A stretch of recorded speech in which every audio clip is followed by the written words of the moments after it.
Star Trek, The Nerdy Frontier. These are the discussions of the Good Times Society. Their continuing mission to explore each episode, to seek out new topics and ridiculous observations, to boldly watch what they've already watched before. Becca Scott, Xander Jeanneret, thank you for coming into the casting office today. Good to see you both. Is this the couch? I can't do this today. I have too much self-respect, I decided. Oh, so you drove all the way over here to be in the casting office, and your first line of dialogue is to leave? No, I see the couch and I know what happens here. Oh, no, I don't want you. The couch is for an audition this afternoon. I want you to both stand. We're going to do a quick scene. I'm casting Star Trek The Next Generation, and I just need you guys to be Starfleet officers. Wait, you're calling it The Next Generation? Isn't that a little on the nose? You know, just go with me instead of fighting me on everything that we've done so far. So I'm going to take a line from one of the episodes, specifically Datalore, and I want you guys to just be able to read the line. So it's one of Worf's lines, as a matter of fact. I'll read Tasha Yar's line, and I'll have you guys read Worf, okay? So, Becca, do you want to go first, or Xander? I do. Okay, great. I'm going to read Yar, you read Worf. Here we go. My turbo sensors say he went to Deck 4. Worf? Where he examined some micro-miniature work tools and some fine-grind quadratium. You told me this wouldn't be sexual. That was pretty good. We just really want you to be able to say the technobabble with a lot of ease. So, Xander, let's have you give it a try, and really nice and concise and quick. My turbo sensors say he went to Deck 4. Worf? Where he examined some micro-miniature work tools and some fine-grind quadratium.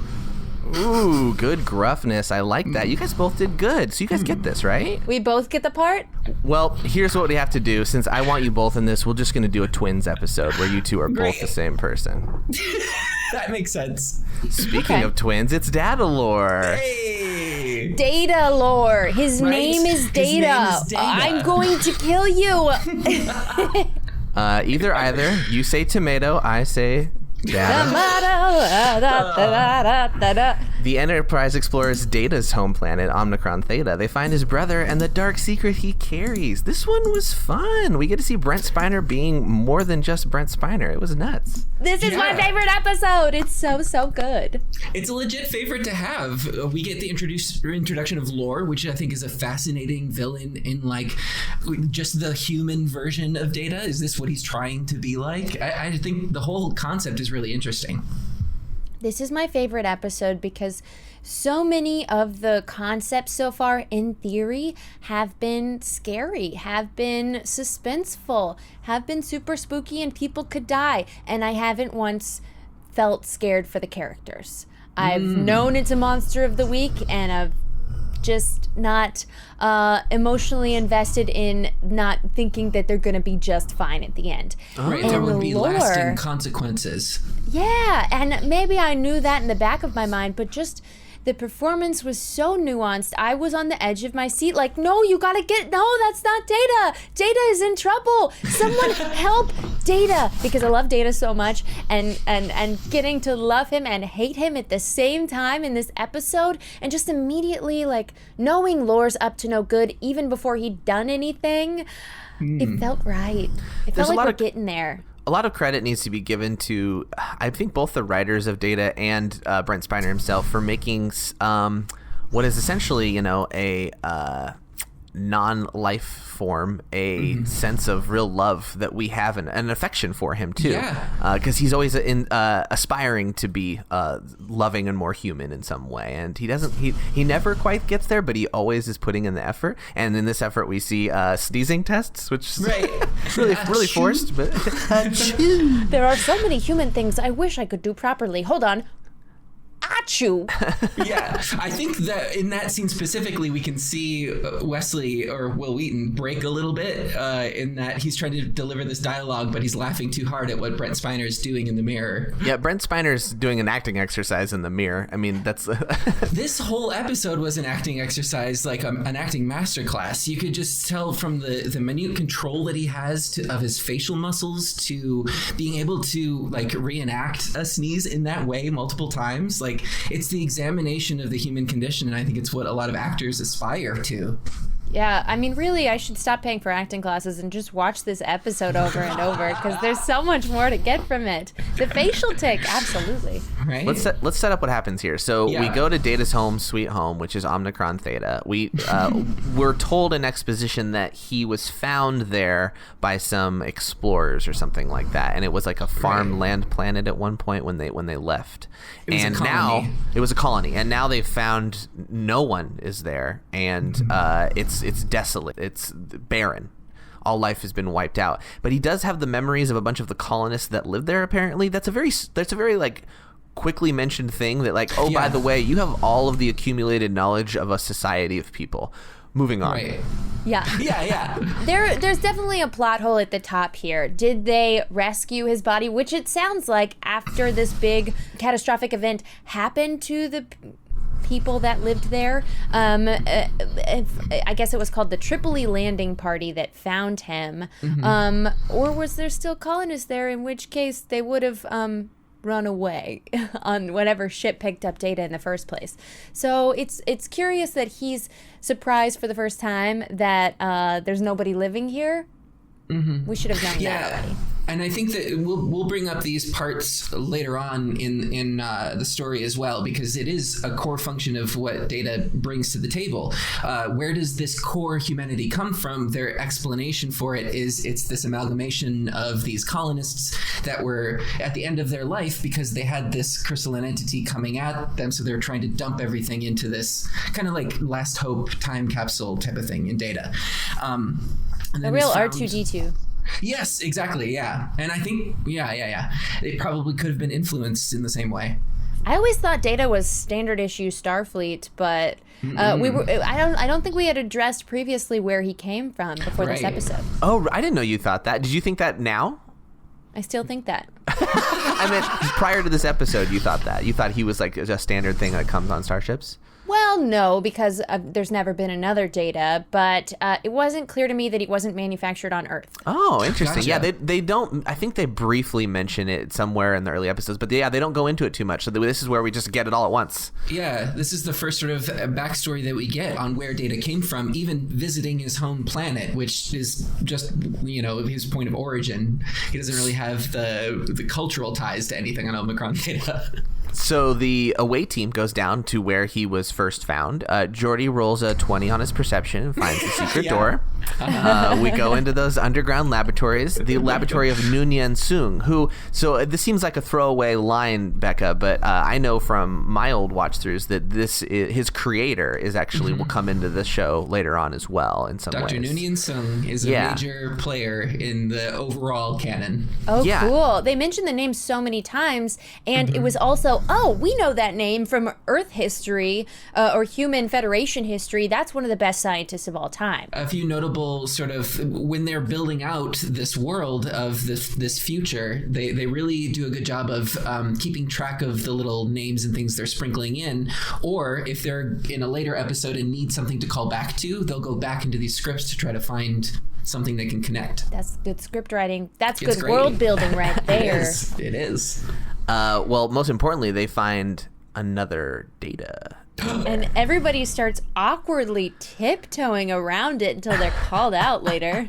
I don't want to talk about that. Well, so the call-out scene I definitely want to bring up later on because I think it's a great representation for something that could happen today. But first, let's talk about finding these body parts. Oh, the body parts. Well, I just you mean where Geordi finds a door and once again, as he has many times before, tells Riker there's a door and he should come over for a big reveal? That's the one. Yep. I had such a weird reaction to Data's brother's head with those eyebrows, which I felt like he had feathers attached above his eyes. I don't know what those were exactly. They did such a good job with the face, but then there's these eyebrows that look like they came off of the set of like Hair. Weird real hair is expensive, okay? And this was for one scene. And he's disassembled in all of these not linear parts, like his hands over here. The real reason that Laura was disassembled was because of the eyebrows, not because of the emotions. Also, they ask later if he's perfectly anatomically correct, just like Data. And I didn't see the parts that Lieutenant Yar experienced on that wall of parts. So it must have been a detachable penis somewhere, is all I'm saying. Sure. Yeah. Just for upgrading like the song. or whatever you want to do. Mm-hmm. For upgrades. Swapping out. Various attachments. Yeah. They do spend like a solid minute doing that montage scenes of the technicians like holding their wands over his body parts as they like reassemble him. There's like a long process of that. It was a very expensive scene, and they're like, we need to get as much footage out of this as we can. Yeah, we really paid a lot for these prosthetic parts. Yeah. And Crusher is the first one to awkwardly say, we're going to need to look inside your... if we could just scan your, And what occurred to me was, wouldn't all of the Starfleet officers have had some sort of scan? Wouldn't they already have a map of what's inside Data when they found this mysterious android? I think that someone's dissected it before. I was wondering about this too, because everybody in the observation lounge was really awkward about it until Picard just kind of laid it out there. I was like, why is this happening? And I think it's because they are also trying to still make it somewhat of a family show. And I think they thought that kids would be like a little weirded out that there's like this disassembled cast member being put back together comparatively. So they were trying to make it feel safe, is my best guess. Yeah, but it's also a really, really interesting start to the discussion of agency, especially when Crusher brings up the off switch and whether or not the crew would be like privy to the full schematics of Data like anyone would have their medical charts. The question comes up, is Data Dr. Crusher's responsibility or Chief Argyle's responsibility in engineering? Is he a machine, or is it something that Dr. Crusher needs to scan and keep up regularly? And I think that this is where we try to find where does he belong in that. One of the things I wanted to bring up was Picard's speech at the table, because one of the things that they bring up is the pronoun of using it as opposed to he, which I think is a great analogy for today's struggle with people sort of identifying with different pronouns than what people might attribute to them. And just the simple discussion of, hey, when you called Laura it makes me feel less than human. So like a thing. Like a thing. And Picard simply says, my apologies, you're right, let's move on. And I think that is just the wish that everybody could have of like, hey, this isn't actually the name that I go by anymore, or I actually use these pronouns anymore. My apologies, let's move the fuck on. Let's all take a note from Captain Picard's book. Yes, love it. Like, yes, this is an awkward situation. Yes, we have to confront some of our morality. But as long as we understand that, let's tackle this like any other problem. And we're not hurting Data's feelings. We're pussyfooting around for our own benefit. And we need to just examine why that is and get rid of it if it's a hindrance. Way to examine ourselves. Love it. Speaking of examining ourselves, in a lot of media, there tend to be drawings that kids do of their own doom. Right. This episode was no exception. And I really loved the fact that when they brought a picture to Picard of one of these portraits, Josh M. signed his Doom portrait, which I thought was so sweet. It says Josh M. in the corner. Oh, I noticed that for sure. At first, they didn't say they were children's drawings. They just said, we found these drawings. And I was like, wait, hold on. This is the best depictions that the society could do, yet they made Data? There's a disconnect is here. Noon Yen Soong's transcripts and schematics. They put all the money into the sciences and none into the arts in their schools. It's just a concept. You get it. I was fascinated. You know, Becca, you mentioned we didn't see Data's more intimate parts, but during the scene where they were assembling Lore, if you look carefully on the like glass panel where she has them side by side, I'm pretty sure I saw android nipples. Oh, yeah. You see Data nipples all the time. What? I didn't know that. The Starfleet uniform? Everybody's nipples are visible through that Xander, uniform. you have nipple vision from what Absolutely. I would call. I got Picard nipple vision. I've been getting a lot of nipple, especially after he got that kiss in the last episode. There was some nipple action right before it cut to commercial break, but that's a different episode. Exciting? No, good. Lore awakens they're talking about him like he's not there, classic, and then he wakes up and joins the conversation, immediately getting all attention and somehow finding a dope monk robe. Who had this laying around that he was like, that's my style, may I have? Give me, please. Is that a civilian uniform, Xander? Well, so what's interesting here, and this is a great place to bring this up, I think I've talked about it before in that we've seen the color change from command and security, gone from like red shirts to the command red, and now Data is in this gold, and that was specifically because it would match the makeup and the context that they had for him. It reflected and worked better. So it's so interesting that they took the exact same shade that they knew worked with the makeup, and they made another costume out of it that was a civilian version. Is no way a Starfleet uniform, but they reflected the same colors because they knew that it worked. It kind of looks like the uniform that the chief engineer was wearing in the second episode when they had all those chips disassembled. Chief Shinoba or something like that, right? Maybe. Yeah. I'll look it up while we're talking. This is with anything. If you put a primary color with like a black turtleneck or some black piping, it looks like Star Trek. This is a good point. Yeah, just like in those Animal Crossing uniforms that everybody exactly. All right, so then Laura's like taking up Data's spot on the bridge just to check it out, and they're like, oh yeah, push this button, it's fine, it makes the ship go. That's how you would take it over if you wanted to send us towards some crystalline structure that wants to absorb all humanity. Data walks in, that's my spot. Who let you on the bridge? He does have quite a bit of shade that he gets to throw with just the simple lines of like, you don't get to sit there without X many years in the academy and training and whatever. So it's a really subtle way that he can kind of play off himself, because I don't know exactly how they filmed this, but I can assume that they had to shoot him in the seat and him outside acting against himself. Yeah. You lock the camera in place and shoot it twice, and if someone budges that camera, you're in trouble. Yeah. Lore does accurately, I think, assess that all that training, those years of service, that's for humans to like learn how to do that stuff. They're androids. They can pick that up super quick. I thought that was an interesting point because he's right? Yeah. And I think that this highlights a lot of what Data sort of established in the wish granting scene with Riker. If he got everything that he wanted, if he became human, then there wouldn't be a point. He's trying to go through the journey and have the experience, and part of that is going through Starfleet Academy, earning the right to be on the bridge. That's part of going through the process, and by just downloading the data, you're not going through the journey. It's the journey, not the destination, baby. There it is. Okay, I have a lot of points on this that I want to bring up that are, so the overall theme seems to be playing with the idea of the uncanny valley, because we learned that Lore was decommissioned because he was too human-like in his personality traits and his desires. That's what he says. Yeah, and he's also evil, coincidentally. Right. But when this is the scene, I was like, wait, hold on. They've like been, I thought they were sort of collaborating. They seem to have this shorthand a little bit. And then it reminded me of something that I had read in a book about how when two robots, like AI, communicate, they develop a shorthand very quickly. And this is in the book Give People Money by Annie Lowry, that's about UBI, but I got to tell you guys about some part of it.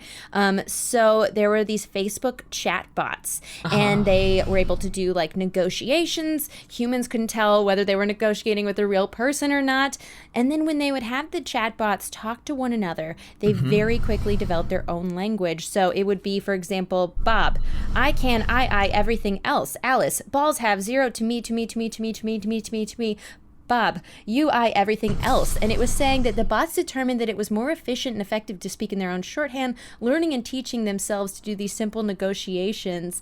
And then shortly after, Facebook shut them down, but it'll say the 5 times to interpret that I want 5 copies of this item, for example. So I thought that was so interesting, and I was like, if we were to do this episode today, we might have them sort of speak in a shorthand, because you kind of wonder, like, why aren't they telepathic, or why aren't they just like downloading this information by touching fingertips? You know, they're not that like it's more interesting to watch the actors actually have a conversation in terms of like performance and us understanding where they're coming from. At each other and have all that info be transmitted.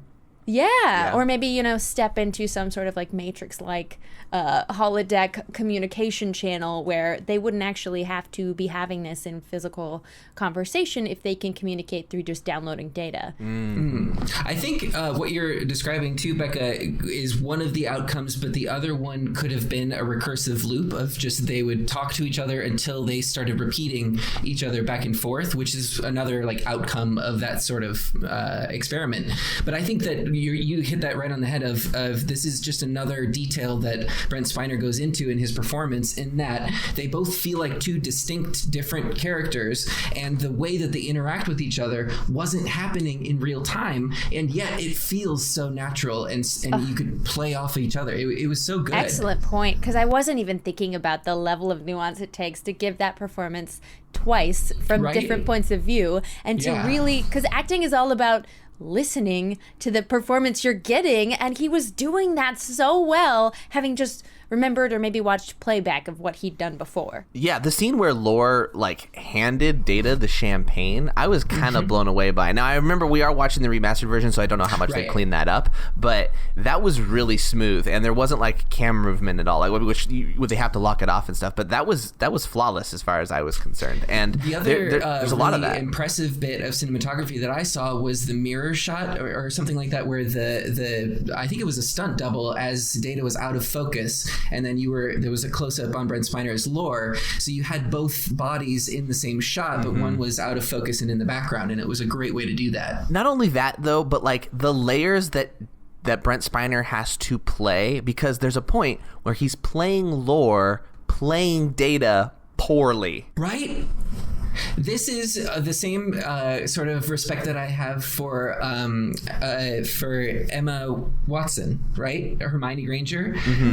Because she played Bellatrix Lestrange playing Hermione Granger at the bank poorly, and I thought it was a great performance. It was the other way around. It was Helena Bonham Carter playing Hermione. Yeah. Oh man, we gotta watch that again. To go back to why this episode was actually scary and felt like it had more stakes, not only do we have the Data versus Data situation, but then the crystalline entity you were mentioning before. Oh, I guess it is an insatiable life force eater is how they describe it. And when Brent Spiner mentions like, and that's why I fed the entire colony to the crystalline structure, because then it would owe me one, was absolutely terrifying. This like extreme need of hunger, or like hunger for power that it had. Need of hunger was so terrifying. Whew. Right. I like that you call Lore Brent Spiner. Yeah, obviously that's him playing himself. Data is pure. Brent versus Brett. The facial tics were a really like the distinction between them. I thought it was clever of Lore to then just give him a facial tic. That was a really convenient little tool. The same thing with the contractions, because that's one of the things they used with Mr. Spock, too, in that he would not use contractions in his speech, and that's how they would get a more formal read. One of the things that I wanted to quickly bring up as a sort of side thing, I'm in a Star Trek RPG, and right now, in Clear Skies, we have just found another crystalline entity. So we are dealing with a hatching one and trying to find some other life force for it to consume. You're going to feed it some colonists? Wait, so maybe. You're Lore? You're Brent Spiner? Being evil. This is a new one. This is a different one in the future. Don't feed it. No, don't feed it. Kill it. Oh, okay. Now, do we kill it? That's killing a sentient life form. Smash it. Destroy it. Well, I look forward to your opinions entire planets in the conference room. This isn't the last we'll hear of the crystalline entity, as I recall, Absolutely. right? Oh, God. So the evil twin game starts to play out. Lore takes the place of Data after roofing him. Yep. Through his one Achilles heel, following human customs. Yeah, that was a pretty good way to do it, because I was like, what are we doing here with alcohol? What's the plan? And then it was a good point that it's like, hey, if you want to be more human, we do a toast. Right. And then Data's like, I don't really see the point, and then just passes out. Yeah, it was great. Now, what would have poisoned Data? Some sort of nanotechnology, maybe, or something that would mess with his positronic matrix, as they would say. Ooh, good babbled. It's just a magnet he swallowed. That's all it was. Yeah. just a big old horseshoe magnet that was pulverized. There was a moment where Riker really became Dad Riker, and I think it was when he was telling Wesley not to not get involved with what was going on. Wesley was always airing suspicions, as he does in many episodes, because he witnesses these things, and everybody gets on his case. In fact, to the point to where we get Wesley. Okay, if Will never hears this episode, he will burn you alive. I know, but should I bleep it? What's the deal? Like, I get that it became a thing. Right. No, but I feel bad hearing it, knowing how much he hates it. I'm like, ooh, cover my ears. Well, let's talk about it then. Like, I mean, it was a really demeaning thing for that character to go through, and I guess they were trying to show that he wasn't respected, but man, he was respected so many times before this, and then suddenly they reverse course. I don't get it. It was so stupid of them to not listen to him after he's proven time and time again that he is brilliant. He sees things that other people don't. A traveler from another dimension deigned to show himself to these Federation officers just so he could tell the captain, you have a prodigy, a super brilliant genius on your hands. Listen to him and foster that. Lore even mentions that to Data. He's like, he's a mere boy, and Data says, oh, he's much more than that. Like, we make that clear. Well, I think this is one of the big pitfalls that they fell into when trying to develop a Monster of the Week format, in that the consequences of every episode can't be too grand, in that every episode could air out of order, in that they shot them out of order, and who knows when they would be airing. So they kind of have to reestablish Wesley as this boy genius all the time, because who knows when in the timeline this is actually going to be coming out. That's a great point. Yeah. Everybody else, Dr. Crusher is the doctor. The captain is the captain. You can kind of figure it out. But why is this kid on the Starship Bridge? You know, you kind of have to explain it each time. They go away from that, thankfully. And I think this was not only a show of maybe 1980s like parenting techniques of like the stern father tells the kids what they need to hear, and the mother is there to comfort them, but only to a certain level. Yeah. And so they both get fed up and say Wesley, and it's like parents can relate, right? But it came across very demeaning and the wrong way to do it. Yeah, there was so much finger pointing and like talking down to. It just felt really out of place and all like really out of nowhere for the most part. It was it felt like they just had to make that happen just to have the suspense, but really Picard didn't get to do much except be wrong in this episode. That's true. Yeah. So Wesley like gets to go down with Riker to Data's quarters when they don't want to let Data alone by himself because he's a little suspicious of him. And then as soon as quote unquote Data gets there, gets into the quarters, he plays puppet with his own body. Which was really clever. I mean, a lot of times it's like, this is a good place for a clever plan to come in, and then it's like a little bit Deus Ex Machina, but that was actually like, oh, wow. That definitely makes a lot of sense in the situation, and is terrifying that he got away with that, because why? Of course you would believe it. It's scary, the thing that it's doing of seizuring, basically. Yeah. Wow. Well, if only we all had a switch to be able to do that, but we don't. You don't tell people about your off switch, which is why Beverly Crusher gets suspicious and goes along with her son completely being subordinate to the captain, having said... Insubordinate. Yes, thank you. Yeah. What's the thing where you're not subordinate? Yeah. Yeah. She's guilty of some insubordination, one could say. Because she just is like, no, you got to leave the deck, Wesley. Okay, I guess I'll sneak with you and turn back on what the captain thinks is lore. Right. Well, here's the thing, too, is from a writer's perspective, if you want to have a Wesley, Dr. Crusher Data episode, you need these excuses to kind of get them together without the rest of the characters. And so a way to do that is to put up what no one's listening to Wesley except for his mom. But they just did it, again, the wrong way. Yeah. For how good this episode was in general and how well Brent Spiner and the other actors, to be fair, really brought the script to life, because the resolution wasn't there. The stakes of the crystalline entity weren't really explained, and the threat of lore was there, but not really. Mm-hmm. And so I think that the script on its own may have been a little bit weak. It's the performance of the actors that really brought it to life. Data versus lore versus Data versus Wesley occurs in the cargo bay, and we end the episode with transporting lore into space. And I think that's kind of just where they leave him, oddly. Like, they don't really resolve that, right? His life force was probably absorbed by a crystalline structure, and we just never talk about it. That's one hell of an assumption. Well, there are a lot of conclusions. They were going to stick a tree out there, a poor tree. But that means they murdered him. Well, yes, and I mean, the android could survive in space. It just seems unlike Starfleet to just beam an antagonist out and then just let him float there, even if he could survive.